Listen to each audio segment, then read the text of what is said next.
Capítulo 4. Os fluxos de energia e materiais nos sistemas. Objetivo do capítulo: apresentar o estudo dos princípios que regem os sistemas e explicar as interações de energia e dos materiais no desenvolvimento dos sistemas ao longo do tempo e do espaço. Para estudar uma parte de um sistema, temos que criar uma janela de observação que contém os objetos cujas interações queremos conhecer. A janela é um limite imaginário, que pode ser definido a diferentes escalas e que permite isolar um subsistema do universo maior ao seu redor. Por exemplo, podemos desenhar uma caixa imaginária para representar um gramado, se queremos entender como funciona esse ecossistema. Figura 4.1a. Depois, elaboramos o diagrama do sistema, figura 4.1b, onde o retângulo emoldura o sistema. A figura 4.2 mostra a interação do produtor, do consumidor e do laço de informação proveniente dos consumidores. O sistema funciona devido à reciclagem de materiais que permitem continuar a produção. Este diagrama pode servir tanto para representar o gramado onde os consumidores são minhocas, quanto um país onde os consumidores são pessoas. Ao aplicar a janela de observação a sistemas de vários tipos e tamanhos, encontramos padrões e relações semelhantes. Isto ocorre porque a auto-organização seleciona e promove arranjos semelhantes. No entanto, esses arranjos variam em sua estrutura e comportamento nas diferentes etapas do desenvolvimento do sistema. A maioria dos sistemas contém estruturas, transformações e feedbacks. Na figura 4.4, podemos observar que o símbolo tanque, estoques e estruturas recebe e armazena os fluxos dos produtos durante a produção vegetal, matéria orgânica, incluindo a estrutura da planta. Ocorrem perdas de energia na transformação de energia potencial e na depreciação do estoque e são representadas por linhas que conduzem até o símbolo denominado sumidouro de energia. A saída de energia degradada, calor de baixa intensidade, ocorre sempre que um trabalho é realizado. Todos os sistemas transformam energia em um processo que gera algo útil e diferente denominado trabalho. Para isso ser possível, o sistema deve contar com uma fonte de energia potencial, símbolo do círculo. Os cientistas definem a energia potencial disponível como aquela que permite realizar trabalho. Quanto mais energia disponível houver, mais trabalho poderá ser realizado. Ao se realizar o trabalho, a maior parte da energia disponível fica degradada, pois seu potencial foi usado. A energia que foi utilizada perde sua capacidade de realizar mais trabalho. Mostra-se um sistema com uma fonte de energia, um processo de transformação, um produto e um fluxo de energia dissipada. O símbolo da caixa se usa para representar subsistemas sem mostrar os detalhes internos, como se fosse uma caixa preta. A energia degradada, que é dissipada nas transformações, como o calor de baixa intensidade, se dispersa no ambiente e vai da Terra para o espaço. Um sistema deve receber energia potencial disponível para continuar operando. Após a transformação, uma parte da energia é armazenada e usada para reforçar o processo de transformação. Após a fotossíntese, que transforma a energia solar e os nutrientes, as folhas crescem e podem captar mais luz, aumentando a fotossíntese pela ação do laço de reforço, retroalimentação ou feedback. Os sistemas que reforçam seus processos de produção se desenvolvem mais e substituem aqueles que não o fazem. Por exemplo, através da polinização de flores, as abelhas reforçam os processos que produzem o néctar do qual se alimentam.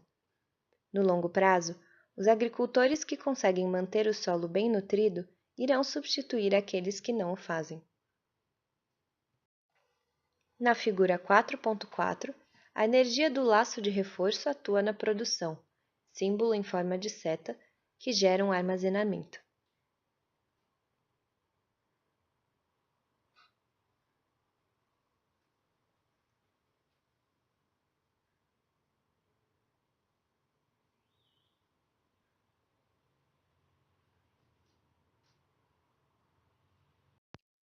Todos os sistemas utilizam materiais para desenvolver suas estruturas e armazenar energia.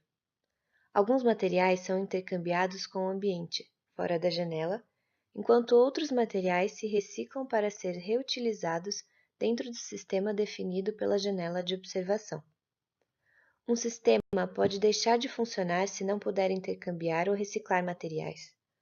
O uso de materiais requer energia para seu processamento, pois nada acontece se não houver energia disponível para ser utilizada.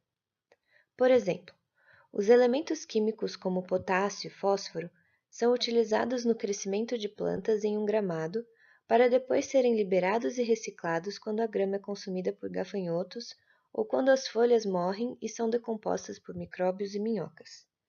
Algumas dessas substâncias entram no sistema através da água que vem do exterior, símbolo de fonte na figura 4.2a.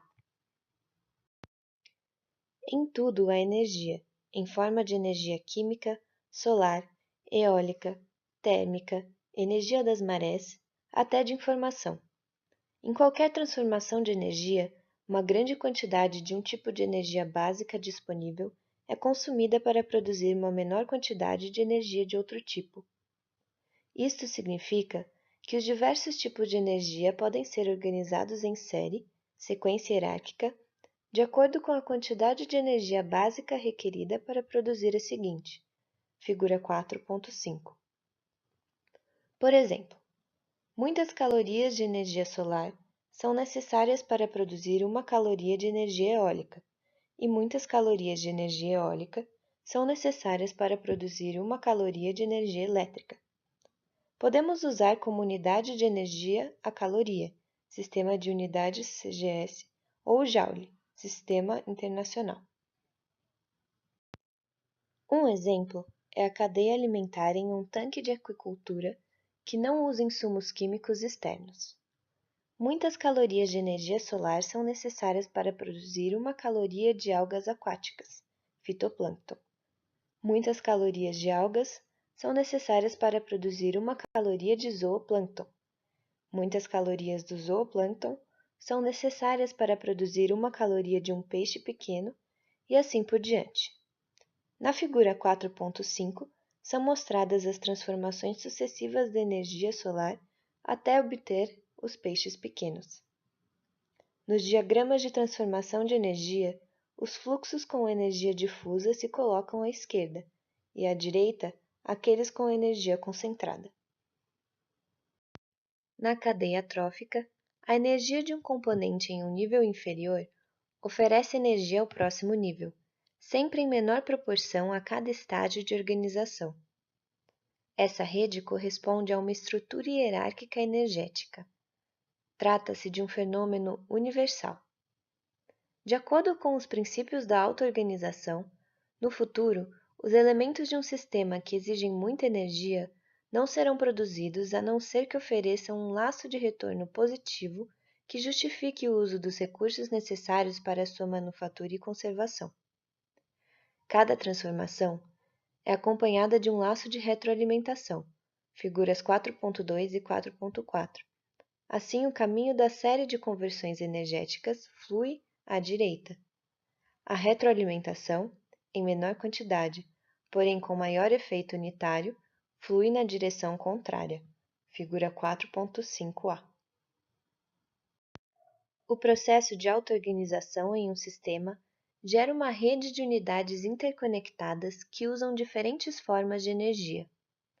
A existência dessas unidades manifesta uma divisão do trabalho ou de funções ecossistêmicas. Cada nível da estrutura hierárquica faz algo especial para reforçar os processos do sistema que os níveis prévios não conseguem realizar, e vice-versa. Ao observar a natureza, Odum conclui que, quando um sistema se auto-organiza, sua estrutura se modifica, ele cria uma rede de transformação de energia organizada hierarquicamente que lhe permite aproveitar os recursos disponíveis no meio. A fonte de energia mais abundante na Terra é a luz do Sol, que é uma forma de energia de baixa intensidade se comparada a outras formas de energia do planeta. A energia solar, através da fotossíntese, gera biomassa vegetal, de mediana intensidade energética, que é transformada em recursos de maior intensidade energética, biomassa animal, etc. Podemos expressar todas as formas de energia em termos da energia solar necessária, direta e indiretamente, para sua produção. Definição de energia solar: é toda a energia potencial disponível de um determinado tipo, energia solar equivalente, que é utilizada direta e indiretamente para produzir um produto ou um serviço. Em outras palavras, é o trabalho total realizado pela natureza e o ser humano para produzir um determinado recurso na biosfera. Transformidade.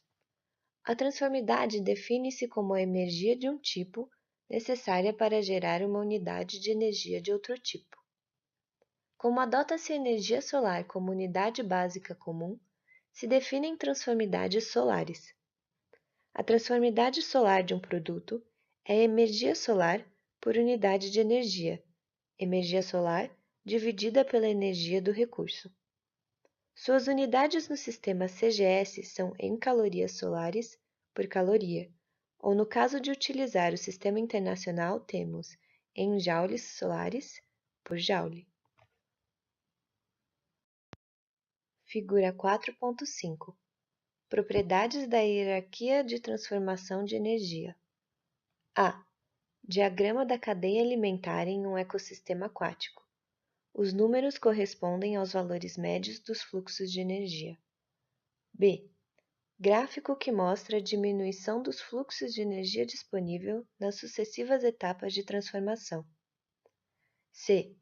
Gráfico que mostra o aumento da transformidade a cada etapa da transformação.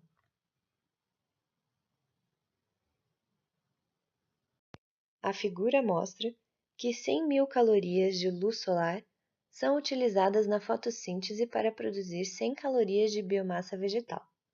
Portanto, a transformidade solar da planta produzida é TR, transformidade, 100.000 calorias de energia solar por 100 calorias de planta, que é igual a 1.000 em calorias solares por caloria de planta. Na figura 4.5, observamos que para produzir os itens à direita se requer cada vez mais e mais energia. Os itens à direita possuem maior intensidade energética e apresentam novas funcionalidades. Os itens que estão à direita são menos abundantes, pois são de valor maior. A transformidade aumenta conforme o fluxo de materiais flui rumo à direita, e consideramos que mede a qualidade de energia. Para calcular a transformidade de um produto, identificamos as energias utilizadas, direta e indiretamente, em sua produção. Depois disso, convertemos esses fluxos de entrada, expressados em diversas unidades, em fluxos de energia solar, em joules por unidade de tempo, utilizando o fator de conversão denominado transformidade solar. Assim, conseguimos colocar cada um dos elementos de entrada na mesma unidade, energia solar equivalente. As tabelas de transformidade permitem visualizar a importância relativa de cada fluxo de energia ou materiais. As tabelas de transformidade facilitam o cálculo da contribuição dos diversos insumos na economia. Tabela 4.1 Transformidades típicas.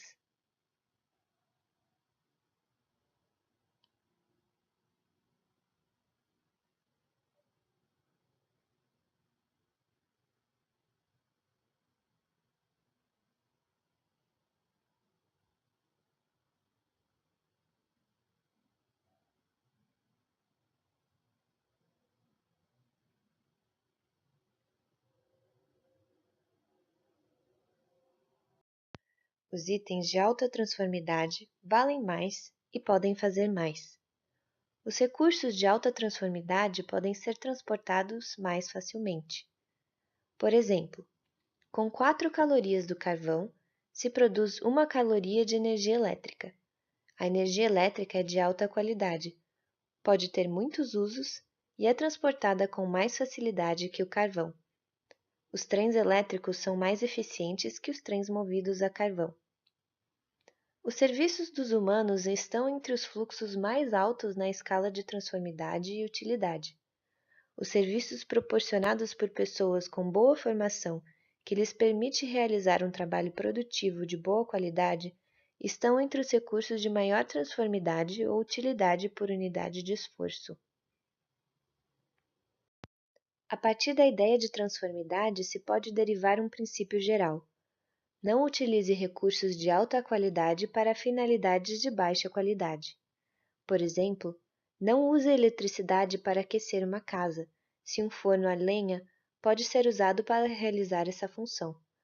Ao usar eletricidade para atividades que podem ser feitas com energias de menor transformidade, se desperdiça todo o investimento gasto para gerar eletricidade. Para avaliar a energia dos fluxos de entrada de um processo que gera um recurso, se aproveitam as transformidades obtidas em estudos de outros pesquisadores. Na tabela 4.2, o fluxo de energia é multiplicado pela transformidade correspondente para obter o fluxo de energia. O fluxo de energia por unidade de tempo é chamado potência energética e se designa como M-potência.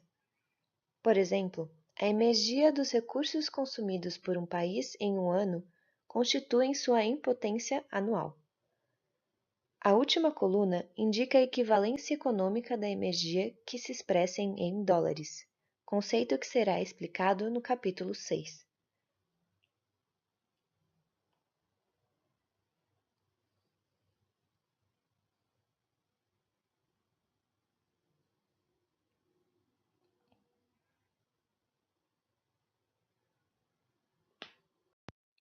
Por meio da auto-organização, os sistemas desenvolvem processos, componentes e relações que permitem obter a maior quantidade de energia potencial do meio para utilizá-la com a melhor eficiência possível, de tal forma que não se reduza a potência disponível. O sistema reforça o arranjo que maximiza a potência de saída.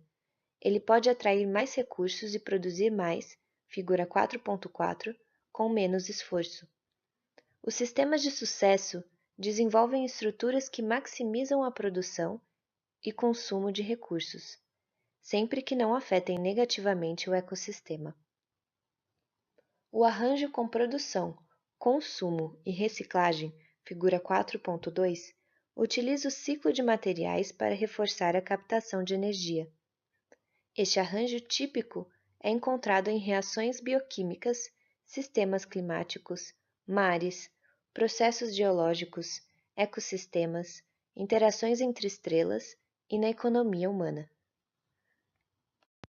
Aparentemente, os processos de auto-organização acontecem em todos os níveis da estrutura hierárquica ao mesmo tempo. A rápida organização que ocorre nas escalas menores fornece energia para apoiar as escalas maiores, as quais fornecem fluxos de retroalimentação que regulam os níveis inferiores.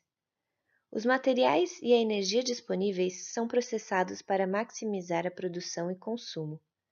Aqueles elementos cujos padrões de ação não resultam em uma produção máxima tendem a ser substituídos. A organização em busca da potência máxima é observada em todas as escalas simultaneamente.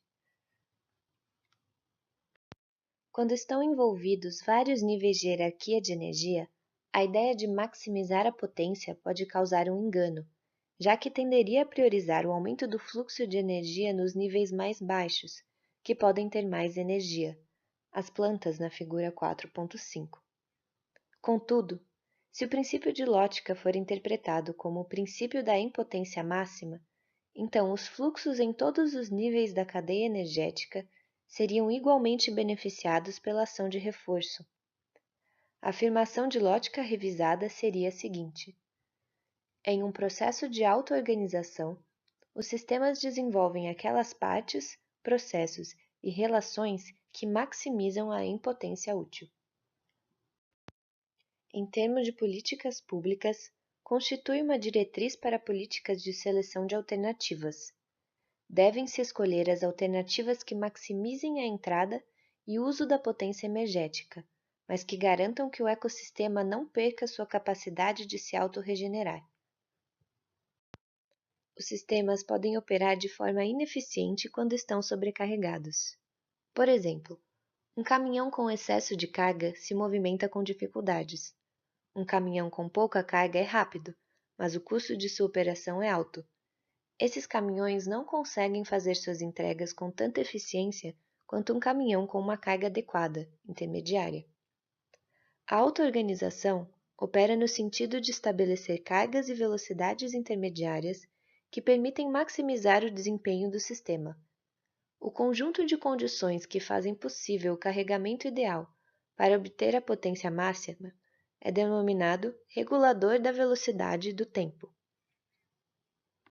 Durante a auto-organização, os processos de seleção escolhem o carregamento ótimo nos processos de diferentes tamanhos e escalas que ocorrem dentro de um sistema ao mesmo tempo. Referindo-se aos carregamentos em todas as escalas, o princípio do regulador de velocidade do tempo pode ser colocado da seguinte maneira: os sistemas organizam sua capacidade de carga e sua eficiência em níveis intermediários para maximizar a potência energética. A informação útil caracteriza-se por requerer menos trabalho para ser copiada do que para gerar algo original. Após ser selecionada por sua utilidade, multiplicada e compartilhada, a informação pode causar um grande impacto. Para manter uma informação útil, ela deve ser continuamente processada através de um circuito de informação, como o que se mostra na figura 4.6. As cópias são feitas, com algumas variações, distribuídas e aplicadas aos sistemas reais para os quais a informação é necessária. Após a seleção do sistema que mostra o melhor desempenho, a informação é extraída, copiada e circulada novamente. Procedendo desta maneira, eliminam-se os erros e, às vezes, incorporam-se melhorias. Através da retroalimentação, um circuito de informação ajuda a reforçar o desempenho do sistema. Por exemplo, no ciclo de vida das árvores, as sementes são produzidas em grande quantidade e dispersam a informação genética extraída dos espécimes adultos. Depois, a informação que a semente contém é utilizada no espaço geográfico atingido e ajuda a mudar a paisagem ao se tornar uma árvore. As árvores com melhor desempenho são selecionadas pela natureza ou pelos humanos para gerar sementes que são distribuídas para vingar no próximo ciclo. Quando o material é reciclado, ele mantém-se constante, a quantidade total não se modifica. Mas no caso da informação, por meio do processo cíclico de apoio, o processo de cópia pode aumentar o volume de informação. Nosso mundo é formado por sistemas de diversos tamanhos. Para citar alguns exemplos, podemos posicionar nossa janela de visualização em sistemas químicos de tamanho molecular, sistemas microbianos microscópicos, pequenos ecossistemas como o plâncton, grandes ecossistemas como as florestas, sistemas geológicos geográficos como as paisagens dos biomas, sistemas econômicos do tamanho de nações, até o próprio universo. O senso comum sugere que as pequenas coisas têm respostas mais rápidas que as grandes coisas. O tempo de reposição é o tempo que leva para os estoques armazenados serem substituídos pelos novos influxos. Os minúsculos sistemas moleculares se repõem em microsegundos, os sistemas microbianos em minutos, os sistemas de plâncton em dias e semanas, os sistemas de pesca em anos e as estruturas sociais em décadas. Recentemente foram obtidos gráficos que mostram o caminho ascendente e a dimensão dos territórios de sistemas da biosfera. Os sistemas pequenos e rápidos são mostrados na parte inferior à esquerda, e os sistemas grandes e lentos subindo na parte direita. As escalas de tempo e espaço aumentam para cima e para a direita. O gráfico que mostra as janelas de visualização dos diferentes campos da ciência identifica regiões espaço-temporais. A janela da química se encontra abaixo e à esquerda.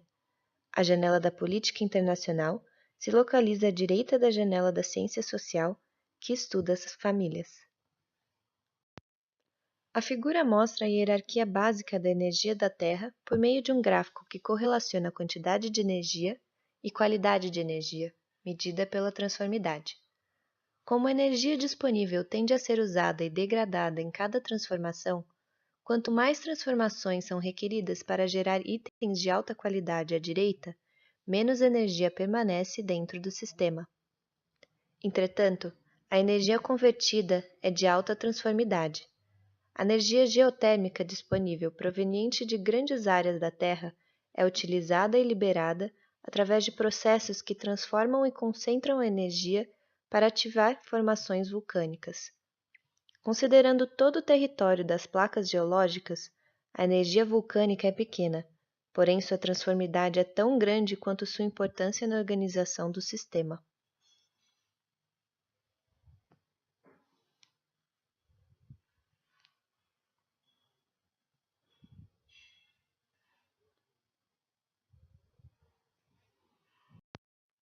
A figura 4.8 coloca que, devido à maior base de recursos e tempo mais longo de operação, os itens à direita possuem transformidades maiores que podem controlar e influenciar os subsistemas de menor escala à sua esquerda. Contudo, os itens podem não ter uma interação ou influência muito efetivas com aquelas escalas que estão mais de um passo além, tanto nas maiores quanto nas menores dimensões. As políticas concebidas para melhorar a produtividade e usos em uma escala também precisam ser benéficas àqueles sistemas a que estão conectados, tanto nas escalas menores quanto nas maiores. Isto é parte do princípio de máxima impotência. Maximizar o lucro na pesca é uma política ruim se a mesma enfraquece os estoques de menor escala da cadeia alimentar da qual depende. Da mesma forma, a política para uma janela de visualização é ineficiente se não for capaz de sustentar igualmente os sistemas das maiores escalas e menores escalas. Não é uma boa política maximizar o lucro das atividades pesqueiras se, ao mesmo tempo, não se controla a densidade de navios pesqueiros nos oceanos, ou não se faz a pesquisa e se estabelece a educação necessárias para continuar com o sistema na próxima geração. Informação do sistema de grande escala. Resumo: 1. As pessoas podem criar janelas para observar qualquer parte de nosso universo que agora sabemos que é interconectado. 2. Essas janelas imaginárias permitem o desenho de um diagrama do sistema observado, no qual se utilizam símbolos para representar fontes externas, estoques internos, interações e saídas. Assim, podemos adquirir uma visão simplificada de uma ou mais regiões demarcadas pelo tempo e o espaço. 3. Tais subsistemas mostram ter arranjos característicos provenientes da auto-organização que procura aperfeiçoar o desempenho do subsistema. 4.